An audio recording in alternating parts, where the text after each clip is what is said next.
त्या बातमीत फक्त शासनानं 2 लाखापर्यंतच कर्जमाफी अशी घोषित केली, पण त्या 2 लाखात काहीच होत नाही.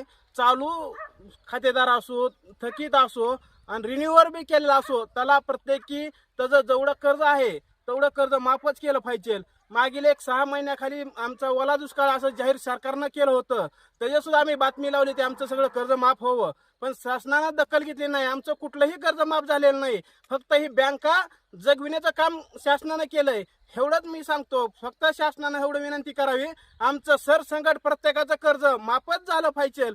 तसेच पुन्हा काही खाजगी बँकाकडे लोकांनी ट्रॅक्टरला कर्ज घेतलेलं आहे, त्याचा तर काही विचार केलेलाच नाही. अतिशर्टीचा कर्ज आपल्या बँकेकडे गेला, महाराष्ट्र बँकेकडे, तर वाहनाला कर्ज कुणाला देत नाही ट्रॅक्टर घ्यायचं म्हणलं शेतकऱ्याला. तर म्हणून आम्ही शासनाला एवढी विनंती आहे, शासनानं प्रत्येकाचा 7-12 कोराच केला पाहिजे.